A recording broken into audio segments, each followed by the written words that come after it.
¿Qué tal? Muy buenas tardes, estamos aquí de nuevo en La Carta Robada. Hoy vamos aparentemente a redundar en el tema de Cementos Mexicanos en ocasión del fallecimiento de Lorenzo Zambrano, pero lo vamos a poner en su debido contexto, como dicen los periodistas, es decir, la debacle de Cemex, el endeudamiento, la bancarrota del 2007, no es la situación exclusiva de una sola empresa, sino que más bien es el resultado de un proceso que se inició en 1994 y que condujo a situaciones similares a la mayor parte de las grandes empresas exportadoras de aquí de Nuevo León, de Monterrey, el famoso grupo Monterrey. Usted sabe, ILSA, por ejemplo, bueno, pasó a manos extranjeras, la cervecería pasó a manos extranjeras, una parte de Vitro, y además las acciones y el consejo directivo de Vitro pues tiene ya ahora inversionistas externos o también fondos de inversión, especuladores, pues, así que todas las grandes empresas de Nuevo León se fueron junto con Cemex en un determinado rumbo, agarraron por un cierto rumbo, una cierta concepción de las cosas, y esa fue la que las condujo a los problemas financieros que en otro momento se terminaron con la enajenación de esas empresas. En el caso de Cemex, la agencia CNN está diciendo que es muy probable que un extranjero dirija Cemex de hoy en adelante, por aquello de que pues tiene que andar en los negocios globales y todo eso, ¿verdad? Pero en realidad pues es que el peso de los acreedores ya sobre Cemex pues es muy grande. Imagínese usted una deuda de 17,000 millones de dólares, pues eso es como para no dormir nunca, ¿verdad? Bueno, pero hay acreedores y los acreedores pues podrían meter la mano, según la agencia CNN, en la dirección de Cemex. Así que vamos a hablarle de todo esto después de este corte.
Y bueno, pues le decíamos que es importante hablar de Cemex ahora, pues en ocasión del fallecimiento de Lorenzo Zambrano, y hay que hacerlo, como quien dice, en su debido contexto. Esta es la empresa que en 1985 pues era la tercera parte de eso, ya para los 90 ya había aumentado mucho el volumen de su producción, y bueno, pues a partir del 95 empieza este intento de irse hacia pues llegar, ¿no? Porque finalmente llegó hacia 50 países y luego en 2007 pues empieza la regresión. Pero le decía yo, esto no es un fenómeno exclusivamente de Cemex, como dicen el Cemex Way, como dice aquí en esta imagen, porque se supone, algunos, el Cemex Way es un anuncio que tenemos ahí, porque decían pues que era una idea exclusiva de Lorenzo Zambrano o una idea muy valiente de Lorenzo Zambrano de lanzarse pues a los mercados internacionales, y así se le consideraba, pero no fue así. En realidad fue un grupo de empresas exportadoras las que intentaron lo mismo. Acuérdese usted, por ejemplo, Cervecería se alió allá con la distribuidora que ahora pues es dueña, ¿verdad?, de Cervecería, Heineken, para distribuir en algunas áreas de los Estados Unidos las cervezas mexicanas y luego irse al mundo, etcétera, etcétera. Todos intentaron eso, la Cervecería Corona también, etcétera, pero todos ellos terminaron perdiéndolo todo, ¿verdad? Porque también la Cervecería Corona pues también se perdió, ¿verdad? Y pasó a manos extranjeras, a manos de los acreedores o de un grupo rival que se aprovecha del endeudamiento de la empresa pues para quedarse con ella, ¿verdad? Le dicen, pues mira, yo te compro los fierros baratos, obviamente, pues estás en quiebra, ¿verdad? Pues déjame los baratones, y te compran los fierros y ya te quedaste sin la economía real, sin la producción. Y eso fue la historia de Ilzamex también, es la historia de una parte de Vitro, es la historia de varios de las... Esta es la historia, mire, de Cemex, el auge y la caída que empieza en el 2007, en este diagrama muy bueno que hace el periódico El Economista. Ayer le dimos también su reconocimiento porque se nos hizo verdaderamente útil este diagrama. Vea cómo empieza el ascenso desde los 90, se empiezan a comprar y a comprar y a comprar, se lanzan a comprar Ritco, esta empresa enorme australiana, para entrar a los Estados Unidos, y luego purrum para abajo. ¿Por qué? Bueno, pues porque había una burbuja hipotecaria, ya muy conocida por todos, la burbuja hipotecaria revienta y esto se viene para abajo, ¿verdad? Esta es la burbuja. Pero, le decía yo, este asunto empezó con Carlos Salinas, donde vemos esta foto de Lorenzo Zambrano con Carlos Salinas. Carlos Salinas toma la economía en bancarrota y decide que la mejor manera de sacarla a flote es atraer inversión extranjera, porque pues no hay lana en el país, ¿verdad? Dice, bueno, que se venga la inversión extranjera. Esto lo cuenta el propio Manuel Camacho, y le apuesta al Tratado de Libre Comercio como la forma de atraer inversión, y a las empresas locales les dice, olvídense del país, no va a haber nada que vender aquí, váyanse hacia el extranjero, váyanse a conquistar los mercados, vámonos al libre comercio. Los Estados Unidos son el mercado más grande del mundo, y aquí está la escena donde se firma ese tratado y donde empieza esta aventura, ¿verdad?, que hoy pues ha llevado a la desaparición a muchas empresas, y según lo que plantea CNN, pues es posible que lleve a Cemex a tener que tener, valga la redundancia, tener que tener un jefe extranjero. Es lo que se está manejando en este momento por parte de CNN, no de nosotros. Nosotros no somos tan mal pensados, pero pudiera ocurrir. Le vamos a platicar más de esto después de este corte.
Y bueno, pues le decía ya en un momento dado, en 1994, 95, por ahí, ya todo el mundo entradazo en lo del Tratado de Libre Comercio, con aquella idea de que las empresas mexicanas iban a exportar hacia un mercado que era infinito, ¿verdad? Exportaciones perpetuas y crecientes hacia los Estados Unidos, y bueno, pues nos iban a llevar a nosotros, a México, a la modernidad, nos íbamos a industrializar, vamos a dejar atrás la pobreza, ¿verdad?, que se le atribuía en ese momento al Estado proteccionista. Se decía, lo que pasa es que la economía mexicana ha estado muy protegida, por eso no es competitiva, por eso es atrasada, pero ahora que entre la libre competencia mundial, entonces se va a hacer una industria moderna, avanzada, que va a producir para los mercados globales y no solo para el país, etcétera, etcétera. Una serie de, como las novelas de caballería del Quijote, ¿verdad?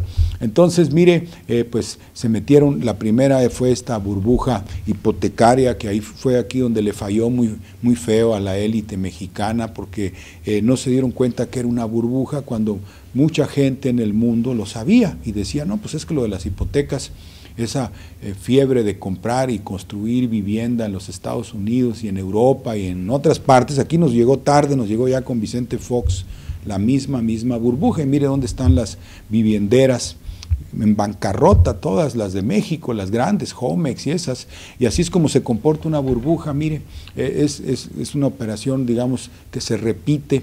Ha habido muchas burbujas en la historia, la de los tulipanes es muy famosa, la de las mares del sur, ¿verdad? Entonces todo agarra auge porque se dice, mira, esto es bien chido, cómpralo, y empieza todo el mundo a comprar, y el dinero se va para allá, y sube el precio, porque está subiendo la demanda de esa acción o de ese producto financiero o lo que sea, y luego de repente llega un punto en donde ya no se puede sostener porque es burbuja y se desploma, ¿verdad? En el caso de las burbujas, las hipotecas, porque pues la raza no pudo pagar lo que se le había prestado para construir, ¿verdad? Así que ese es su comportamiento, pero la burbuja de las hipotecas, a donde se fue de bruces no solo Cemex, sino también ILSA, Vitro y otras grandes empresas de por aquí.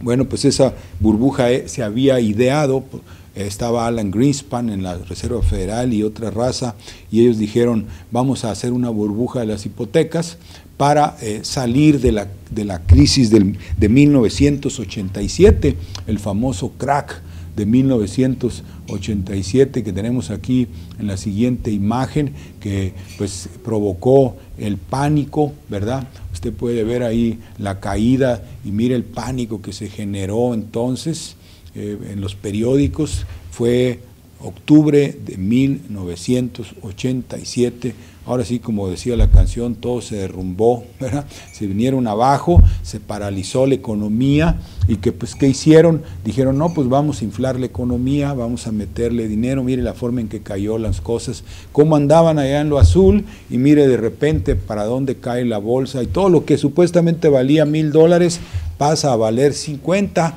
¿verdad? Entonces de 1,000 a 50, ese es el colapso más o menos de pérdida de activos globales que simplemente se borraron, desaparecieron. Entonces la economía mundial, no vaya usted a creer que nada más la de Estados Unidos, nosotros mire cómo andábamos aquí, estaba Miguel de la Madrid, ¿verdad? Entonces pues entra después Salinas, y allá en los Estados Unidos le dice, ¿sabes qué, manito? Tráete tu gente, vamos a construir una burbuja de las hipotecas, y por ahí se fueron todos, fíjese usted, y no tuvo la élite dirigente mexicana, empresarial, incluyendo Lorenzo Zambrano, no tuvo la capacidad de darse cuenta que se los estaban llevando al baile con esta burbuja, ¿verdad? Eso pues sí es grave, que no tengamos todavía capacidad de inteligencia y que en nuestro país se acomode a cualquier moda internacional, ¿verdad? Cualquier moda, como ahorita la de las automotrices. Ese es el principal problema, porque ya México debe resolver eso, tiene que tener una clase política y una clase empresarial que piense por sí misma y que no reciba puros refritos de Forbes o del Wall Street Journal o de la revista Fortune, que creen que todo lo que dice ahí es real, ¿verdad? Oh, la revista Fortune, oh, el Wall Street Journal, oh, The Economist, y son puros cuentos para como dicen ellos, controlar a los nativos, porque así nos ven a nosotros como nativos, como seres de los países pobres, atrasados, ignorantes, así nos ven. Entonces, pues nosotros tenemos que ponernos picudos, ¿verdad?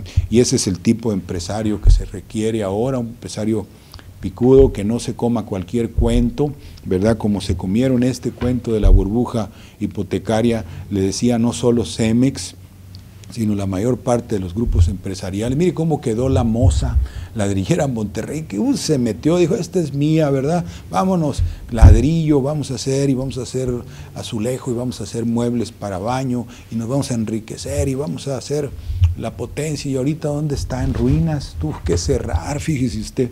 Entonces, le digo, a los empresarios mexicanos se los llevan muy fácil al baile, no tienen pensamiento independiente, me los adoctrinan ahí en el Tecnológico de Monterrey, luego les dan una enjabonadita por allá en Stanford, algún lugar de esos, y luego ya me los regresan todos, ¿verdad? Así programados para aceptar cualquier cuento. Le vamos a platicar más de eso después de este corte.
Y bueno, pues le decía que en esto de la situación de Cemex, que ahora probablemente arroje como resultado el que haya un directivo extranjero en Cemex, en esa empresa, precisamente a la muerte de Lorenzo Zambrano. Mire, Lorenzo Zambrano era presidente del Consejo Directivo y aparte era el director general de la empresa al mismo tiempo, entonces como que se van a separar estas dos funciones, va a quedar el presidente del Consejo Directivo, el mero petatero, pero que se mete menos en la chamba, y luego va a quedar el director, ¿verdad? Y ahí es donde pueden colar, en alguno de esos dos puestos, pueden colar algún extranjero. ¿Quién? Pues los acreedores, ¿verdad? Las empresas, los bancos, los fondos de inversión, la gente que le está comprando la deuda a Cemex. Cemex se la ha pasado en los últimos años comprando su vieja deuda para conseguir una deuda más barata y a más largo plazo. Esa es la operación principal. Recibe dinero, junta flujo y lo mete, ¿verdad?, a la compra de más deuda para irla bajando. Esa es la estrategia que escogió Lorenzo Zambrano. Y bueno, pues ahí es donde depende mucho de que los fondos de inversión, que los bancos le compren sus emisiones de nueva deuda, ¿verdad? O que le vendan la deuda a plazos más bajos o a más largo plazo o lo que sea, y entonces ahí pues donde lo tienen agarrado, ¿verdad? Entonces le pueden decir, oh, pues mira, mano, está bien, te vamos a prestar cuánto quieres, 1,000 millones, muy bien, pero ahora nosotros vamos a meternos, ¿verdad? ¿Qué tal si nosotros nos metemos? Pero le decían, no nada más fue Cemex, aquí está ILSA pues desapareció, con eso le cuento todo, ¿verdad? ILSA ya no existe, ahora se llama Ternium, la orgullosa familia Garzazada que construyó la hojalata y lámina y toda esa historia, pues pasó a mejor vida, ¿verdad? Y bueno, pues también pasa lo mismo con Vitro. Vitro tuvo que aceptar vender partes del emporio que era y además aceptar inversionistas pues que no son de la misma familia, ¿verdad? Pues que tuvieron que aceptar incluso extranjeros a un fondo de inversión, creo que se llama Fintech, de un tal David Martínez, que dijo, pues a ver, yo los rescato. ¿De cuánto se trata? No, pues que 400 millones de dólares, creo que muy bien, pero yo paso a formar parte del consejo directivo, ¿verdad? Todo esto después de haberse todos metido de cabeza en la famosa burbuja de las hipotecas. Así que así está la cosa. Y ahora, fíjese usted, a la élite empresarial mexicana me le están jalando a otro proyecto un tanto suicida, que es esto de la burbuja nueva que tenemos aquí, porque se viene construyendo otra burbuja, obviamente, pero ahora en torno, o como le diré, de refilón, basada en la industria de autopartes. ¿Qué es lo que está pasando? Mire, lo que está pasando es que en los Estados Unidos se venden menos carros. El consumo de automóviles está bajando porque pues, la gente no tiene lana, ¿verdad? Y entonces, ¿qué le están diciendo a los países como el nuestro? Oigan, ustedes produzcan carros, ármenlos, hagan partes más baratas, obviamente, para poder nosotros vender automóvil barato acá, ¿verdad? Ese es el truco. Entonces nos usan a nosotros, nuestra mano de obra barata, las facilidades fiscales. Ya ve, si llega una empresa, aquí le voy a dar el mapa, ¿verdad? Aquí están las maquiladoras, estas automotrices, mire dónde están. En el norte están en Sonora, la Ford, acá en Nuevo León están partes de General Motors y de Chrysler, ahí en Saltillo, General Motors, Chrysler, y así, allá en Baja California, Toyota, fíjese usted, y son armadoras, o contratan a gente que les hace partes automotrices también, eso también funciona, y les llaman clusters, fíjese usted, cluster quiere decir que se alía una empresa grande que hace, digamos, un chasis, ¿verdad? Y alrededor de ella pues se aglutinan otros que hacen pequeñas cosas, ¿verdad? Que le ayudan con esto, con lo otro, con un fierrito, con un tornillo, etcétera, y se forman estos clústeres como este de Querétaro, también hay aquí en Monterrey, etcétera. Entonces están canalizando toda la industria del país en esa dirección, que como le digo, pues es muy vulnerable, porque pues puede desaparecer en un momento dado, porque como le digo, no es que los Estados Unidos, no es que Europa estén demandando más automóviles, no. Lo que pasa es que nos echan más órdenes a nosotros, nos dicen, a ver, hazme esto, hazme el otro, porque van cerrando sus plantas en los Estados Unidos y en el propio Japón, ¿verdad? Dicen, vámonos allá con los mexicanos, tienen la mano de obra más barata del mundo, vámonos, está muy barato allá.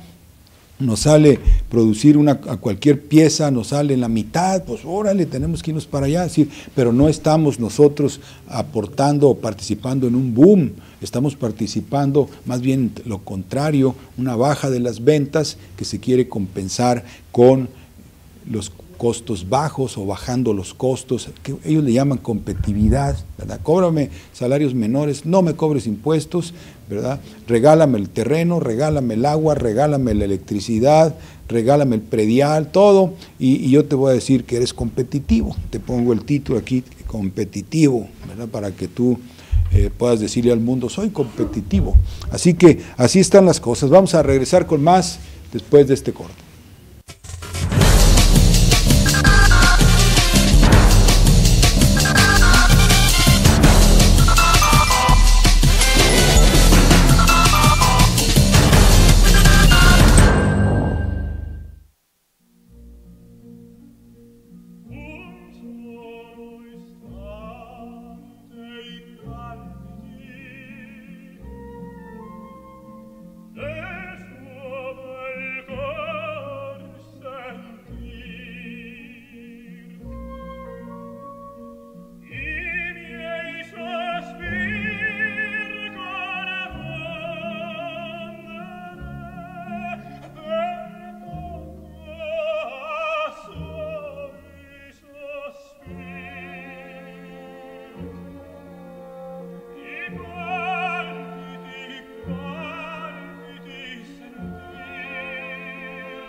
Y bueno, le decía que así como a Cemex, a ILSA, a Vitro y a otras grandes empresas se los jalaron pues en esta burbuja hipotecaria que se creó a finales después del crack del 87, la Reserva Federal Norteamericana empezó a buscar la manera de inflar los bienes raíces en los Estados Unidos, ¿verdad? Como una forma de supuestamente rescatar a la economía del agujero en que se había metido.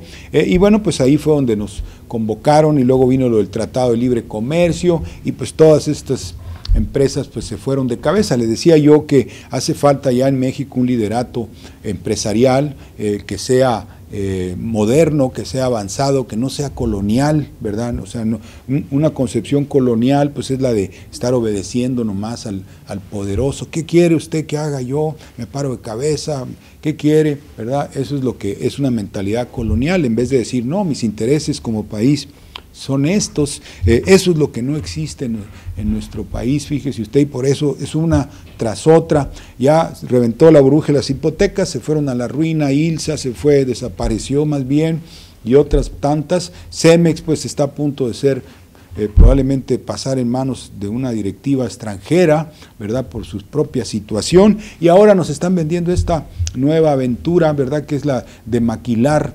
partes de automóvil, porque no va usted a creer que es nuestra la producción y la ingeniería y nada de eso. Simple y sencillamente armamos aquí en México y alrededor se está desarrollando un clúster, le llaman ellos, un grupo de empresas que producen autopartes, diferentes cosas para un automóvil de diferentes compañías. Y mire, aquí está la instalación de muchas de estas plantas armadoras, que en realidad son maquiladoras pesadas, digámoslo, ¿verdad? No es lo mismo que hacer textiles, no es lo mismo que hacer fierritos electrónicos para celulares o cosas por el estilo, pero sí es maquiladora finalmente, puesto que el producto entra, se maquila y se vuelve a ir, ¿verdad? No es producción para el país. Así que eso es lo que tenemos. Mire la distribución. Yo no sabía que en Baja California estaba Toyota, pero pues están todas ya en diferentes partes. Aquí en Coahuila pues creo que es la mayor porque tiene Chrysler y General Motors, en Sonora tienen la Ford, y allá en el centro del país, en el Estado de México, hay como 5 compañías, como usted puede ver aquí, están todas, Honda, todas, Ford, General Motors, Chrysler, todas están ahí en el Estado de México. ¿Haciendo qué? Pues usando facilidades que se les dan, terrenos gratis, por ejemplo, nada de impuestos, se le da la mano de obra más barata del mundo, porque ya la mexicana pues ya es la mano de obra más barata del mundo. Ahí sí ya aventajamos a China, ¿verdad? Ahí es el único que le estamos ganando ahorita, que tenemos mano de obra más barata, pero le digo, este es un negocio malo porque en realidad no estamos produciendo para un aumento del consumo en los Estados Unidos, un aumento, digamos, por el crecimiento de la economía norteamericana, sino al revés, volteado. Estamos produciendo para una economía que está en una depresión, ¿verdad? Y nomás nos dan, acá nos contratan porque nosotros vamos a, ahí está la deuda de los Estados Unidos, la principal causa, mire, es la que aprieta el pescuezo, 16 millones de millones, ¿verdad? O sea, 16 trillones, como dicen ellos, de deuda, y eso tiene aplastado al gobierno, lo que el gobierno compra, la gente, las familias, etcétera, etcétera. Entonces, no hay crecimiento, pues estamos más bien tratando de producir cosas más baratas, bajando nuestros costos para que se puedan ver en los Estados Unidos. Aquí está el PIB de los Estados Unidos, el Producto Interno Bruto famoso. Mire cómo, estas son las economías europeas, mire cómo andan todas, ni modo que diga que ahí nos van a comprar más, ¿verdad? Ni modo que diga usted que todavía no salen del hoyo en que se han metido, todavía no llegan ni a la parte así, allá arriba del hoyo, están mirando para arriba, ¿verdad? Es una depresión, la de Estados Unidos está por el estilo, el PIB de los Estados Unidos. Entonces yo le decía, no estamos produciendo autopartes, no estamos armando automóviles para un aumento del consumo en los Estados Unidos o en Europa, estamos produciendo para bajar costos, fíjese usted, y poder vender allá en donde pues las cosas la gente no las puede comprar si no están muy baratas. Vamos a platicarle más de eso después de este corte.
Bueno, pues le decía que la clave para entender esto que pasó con Cemex, que pasó con ILSA, con Vitro, con la Moza y con todos los grupos industriales aquí que han desaparecido o que van a ser, parece ser, como en el caso de Cemex, intervenidos por algún directivo extranjero, bueno, pues tiene que ver con el hecho de que la élite empresarial mexicana se va con las fintas que le avientan, se metieron a la burbuja de las hipotecas, pero de cabeza, oiga usted, y pues los llevó a la ruina en algunos casos, ¿verdad? Y bueno, pues ahora le decía, está esta idea de la exportación infinita, perpetua, ¿verdad?, para toda la eternidad de partes y autopartes y automóviles armados a los Estados Unidos, a Europa o a Japón, ¿verdad? Estamos llenos ya de maquiladoras automotrices, es el único sector que crece ya, pero como le decía, no crece porque esté vendiendo a una economía en crecimiento que es los Estados Unidos, sino que crece porque ya son cada vez más las plantas que se vienen para acá en busca de la mano de obra barata. La mano de obra barata de México, y aquí tenemos el PIB de los Estados Unidos, en esta imagen que nos deja ver claramente, este es Europa, imagínense, ¿ustedes van a mejorar las ventas de Europa? Pues claro que no. En la imagen 16 tenemos el PIB de los Estados Unidos, y ese pues también está pues caído, ¿verdad? Así que ahora piense usted en cómo está la economía mexicana, también el PIB mexicano, pues vea nada más la trayectoria, por eso se habla de, este es el de Estados Unidos, y se habla de que ya estamos en una recesión, perdón, esta es la de México, ya estamos en una recesión, es lo que está alegando el INEGI, dicen los del IMEF, está diciendo Bank of America, el gobierno dice que no, ¿verdad? Que no estamos en una recesión, que la economía está creciendo, de manera acelerada, pero eso, el otro día salieron unas cifras del INEGI, pues el viejo truco, ¿verdad? Dice el INEGI, en relación al 2013, en este mismo periodo, la economía creció 3 puntos y pelos, ¿verdad? Pero en relación al mes anterior, la economía decreció, hágame el favor, ¿verdad? O sea, en relación al año pasado la economía creció, pues cómo estaba el año pasado la economía, pero en relación al mes anterior, o sea, el mes de febrero, estamos hablando de las cifras de marzo, pues la economía decreció. Entonces, ¿creció o no creció? ¿Verdad? Entonces, Enrique Peña Nieto lo presentó como que era crecimiento, como que la economía iba por buen camino. Obviamente sus críticos, obviamente se le fueron encima, le dijeron, hey, no manches, pues si la economía no creció, decreció en relación a febrero, ¿qué es lo que importa? ¿Cómo se comportó este año? Porque se suponía que este año venía la recuperación. El caso es que pues la economía mexicana, que depende de esas exportaciones a los Estados Unidos, pues no está jalando, ¿verdad? Y mire, esto es algo que cualquier estadista, por eso le digo, en México nos hace falta una élite empresarial que piense independiente, que no sea colonial, que no esté nada más recibiendo espejitos, ¿verdad?, a cambio de los productos y de la riqueza del país, que piense bien, porque nunca ha sido buen negocio eso de dedicarse a las exportaciones y dejar a la economía interna abandonada, eso nunca ha sido buen negocio. Mire, yo me acuerdo de un libro de La Utopía de Tomás Moro en los 1600, ya explicaba eso, cuando le decía a los reyes, oiga, no se vayan, no le busquen, no traten de conquistar, ese fue el error de Roma, ¿para qué van a expandirse, si no tienen nada macizo dentro? Mejor primero dedíquense a la producción interna, levanten la producción agrícola. En aquel tiempo, pues la agricultura era la revolución, ¿verdad? Vamos a hacer productiva y aumentar con tecnología la producción internamente. Esa era la tesis central de Tomás Moro contra las ideas imperiales de irse a expandir, ¿verdad?, a otros lugares del mundo lejanos, costoso, todo, en vez de enfatizar el desarrollo interno. Aquí en México pues estamos bien atrasados en infraestructura. Fíjese usted, tenemos tantas necesidades de infraestructura, hay cemento, por ahí está el cemento, es cuestión de agarrarlo, transformarlo y meterlo a esas obras de infraestructura. Ahí encontraría más chamba Cemex que la que anda supuestamente buscando, haciendo adquisiciones de empresas quebradas en Europa, en España, acá en Sudamérica, ahí compra las que están en quiebra, fíjese usted. Entonces eso no es negocio, el Cemex, güey, ese fue un error, ¿verdad?, que ahora deberían de reconsiderar y enfocarse más a que la economía crezca internamente, que es lo más sensato, es lo más racional, lo otro son fantasías, como le digo, hay que ver esa película de los lobos de Wall Street, ¿verdad? Esa película de Leonardo DiCaprio, es muy buena porque ahí se da usted una idea de cómo son todos esos de JP Morgan, el Bank of America, el Wall Street Journal, todo ese mundito, la élite dirigente norteamericana de Wall Street, ¿verdad? Son perversos, sexuales, son ahí el más tranquilo se mete crack, ¿verdad? Antes de empezar a hacer ningún análisis. Y luego nos mandan todos esos análisis a nosotros, que son producto de esas mentes llenas de cocaína, de crack, de quién sabe qué tanto se metan, ¿verdad? Y nos llegan aquí y aquí en el Tecnológico de Monterrey, las reproducen como si fueran palabras de Dios, oye usted, cuando son de los lobos de Wall Street. Por eso es bueno ver esa película. Vamos a terminar, ya se nos acabó el tiempo. Vamos a invitarlo para que nos sintonice mañana jueves a las 12 de mediodía, ya sabe, aquí en elregio.com. Hasta mañana.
¿Qué tal? Muy buenas tardes, estamos aquí de nuevo en la Carta Robada. Hoy vamos aparentemente a redundar en el tema de Cementos Mexicanos en ocasión del fallecimiento de Lorenzo Zambrano, pero lo vamos a poner en su debido contexto, como dicen los periodistas, es decir, la debacle de Cemex, el endeudamiento, la bancarrota del 2007, no es la situación exclusiva de una sola empresa, sino que más bien es el resultado de un proceso que se inició en 1994 y que condujo a situaciones similares, siendo que es muy probable que un extranjero dirija Cemex de hoy en adelante, por aquello de que pues tiene que andar en los negocios globales y todo eso, ¿verdad? Pero en realidad pues es que el peso de los acreedores ya sobre Cemex pues es muy grande. Imagínese usted una deuda de 17,000 millones de dólares, pues eso es como para no dormir nunca, ¿verdad? Bueno,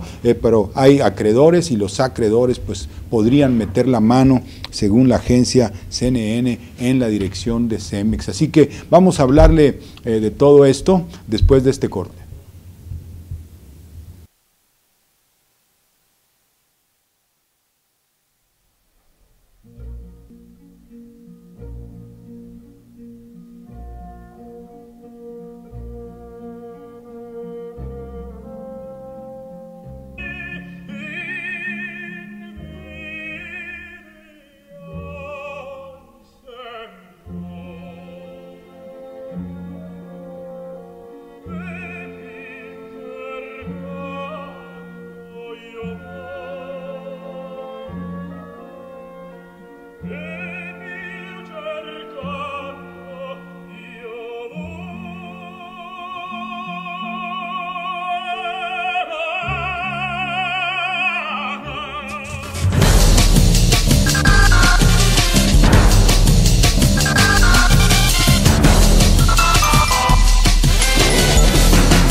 Y bueno, pues le decíamos que es importante hablar de la mayor parte de las grandes empresas exportadoras de aquí, de Nuevo León, de Monterrey, el famoso Grupo Monterrey. Usted sabe, ILSA, por ejemplo, bueno, pasó a manos extranjeras, la cervecería pasó a manos extranjeras, una parte de Vitro, y además las acciones y el consejo directivo de Vitro pues tiene ya ahora inversionistas externos o también fondos de inversión, especuladores, pues, así que todas las grandes empresas de Nuevo León se fueron junto con Cemex en un determinado rumbo, agarraron por un cierto rumbo, una cierta concepción de las cosas, y esa fue la que las condujo a los problemas financieros que en otro momento se terminaron con la enajenación de esas empresas. En el caso de Cemex, la agencia CNN está diciendo